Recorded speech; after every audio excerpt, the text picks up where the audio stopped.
নেপাল থেকে অপহৃত নাবালিকা উদ্ধার, অপহরণকারী গ্রেপ্তার, সাব্রুম থানার পুলিশের বিরাট সাফল্য। নিজস্ব সংবাদদাতা গোপাল সিং, ত্রিপুরা।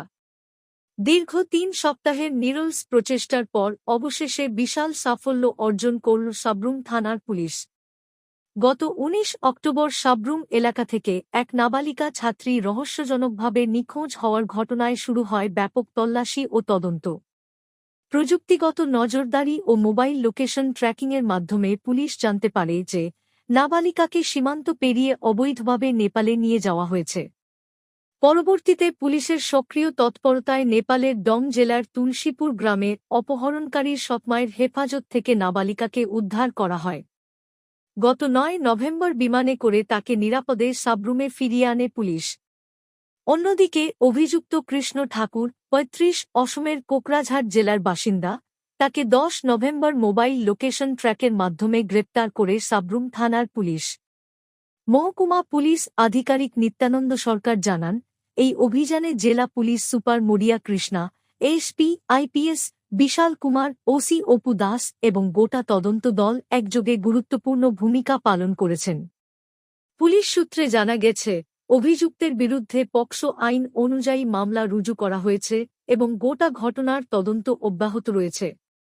এই সাফল্যের মাধ্যমে সাব্রুম থানার পুলিশ আবারও প্রমাণ করল তাদের পেশাদারিত্ব ও আন্তঃরাজ্য অপরাধ দমনে দক্ষতা। প্রাথমিক তদন্তে দেখা গেছে যে ১৯ তারিখে মেয়েটা সকালবেলা ৬টা ১০-এ বারোয়াগড় থেকে বেরিয়েছে, বের হয়ে একটা অটো ধরে রেল স্টেশনে গেছে। কতটুকু ছিল এবং মেয়েটার কোনো কমিউনিকেশন তখন স্টপ ছিল, ফোন সুইচ অফ ছিল। তারপরে আমরা ইনভেস্টিগেশনের তদন্তের সময় দেখি যে একটা মেয়েটার কাছে মেয়েটার নোটবুকের মধ্যে একটা সাসপেক্টেড নাম্বার আমরা পাই। সেই সাসপেক্টেড নাম্বারের পরিপ্রেক্ষিতে আমাদের যে সাইবার সেলের সাহায্য নিয়ে আমরা তার এলবিএস এবং সিডিআর এগুলি বের করতে থাকি। তো বের করার সময় দেখা গেছে যে তার ওই ছেলেটা ১৯ তারিখে, মানে ওই নাম্বারটা ১৯ তারিখে আগরতলাতে ছিল, তারপরে আসাম, তারপরে বিহার, তারপরে উত্তরপ্রদেশ, ইভেন নেপালের কাছাকাছি ওইদিকে, তারপরে আবার কিছুদিন পরে দেখা গেল মধ্যপ্রদেশে পরে কি বলে ছত্তিশগড়, এই বিভিন্ন জায়গাতে এটা দেখাচ্ছিল, মুভিং দেখাচ্ছিল। তো লাস্ট অফ অল গত ৫ তারিখে আমরা তার লোকেশন ট্র্যাক করি কোকরাঝাড় ডিস্ট্রিক্টের গোসাইগঞ্জ পুলিশ স্টেশনের আন্ডারে। তো এখান থেকে এই ঘটনার পরিপ্রেক্ষিতে কিন্তু আমাদের এসপি সাহেব সবসময় আমাদের সঙ্গে ছিলেন।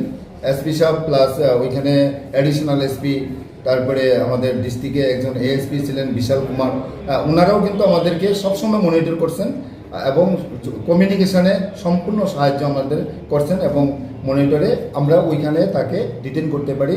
গোসাইগঞ্জ পুলিশ স্টেশনের মাধ্যমে তাকে ওইখানে ডিটেন করা হয়। তো এখান থেকে আমাদের ইনভেস্টিগেশন টিম পাঠানোর পরে সেখানে তাকে ইন্টারোগেশন করা হয়।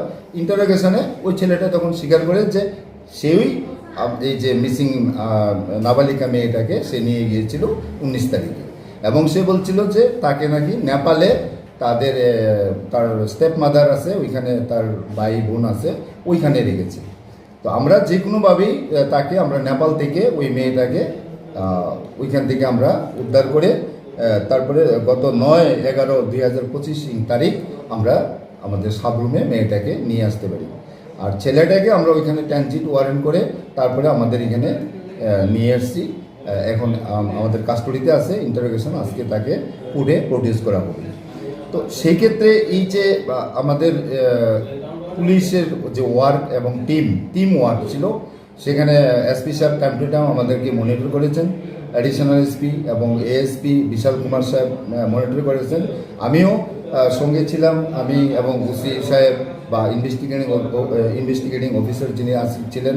তো সবাই আমরা যৌথ প্রচেষ্টায়, ইভেন আমাদের যে পিএসকিউ থেকেও আমাদেরকে যে যখনই আমরা চাইছি, যেমন আমরা তড়িঘড়ি যাইতে লাগে কোকরাঝাড়ে ডিস্ট্রিক্টে, সেগুলি আমাদেরকে টাইম টু টাইম ওইখান থেকে মনিটর করেছেন এবং পারমিশন দিয়েছেন, যে কারণে আমরা সাকসেসফুলি মেয়েটাকে অল্প কিছুদিনের মধ্যেই রিকভারি করে আনতে পেরেছি এবং সাথে যে নাকি যার সঙ্গে গিয়েছিল এবং যে নাকি নিয়েছিল প্রলোভিত করে তাকে তাকেও আমরা ডিটেন করতে পেরেছি।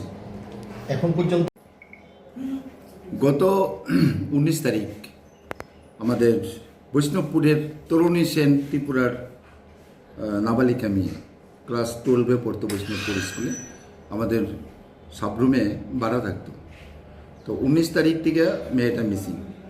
তো তাদের বাড়ির তারা ভাবতো যে হয়তোবা ফোন ওঠায় না, যেই কারণে তারা 19 তারিখ যে মিসিং সেটা তারা নলেজে ছিল না। তারপরে তারা আয়াসেরা খোঁজাখুঁজি করে যখন মেয়েটা পায় না, তারা 21 তারিখে আমাদের কাছে এসে একটা মিসিং এন্ট্রি করেছিল। তো যেহেতু নাবালিকা মেয়ে, সেই ক্ষেত্রে আমরা নাবালিকা মেয়ে মিসিং হলে এটা প্রভিশন আছে যে কেস রেজিস্টার করতে হয়। তো আমরা একটা কিডন্যাপিং কেস রেজিস্টার করছিলাম। তো প্রাথমিক তদন্তে আমরা প্রথমে দেখছি যে সিসি ক্যামেরা ফুটেজের মাধ্যমে যে মেয়েটা রেল স্টেশন পর্যন্ত গেছে। তারপরে মেয়েটার ফোন নাম্বার সুইচ অফ ছিল।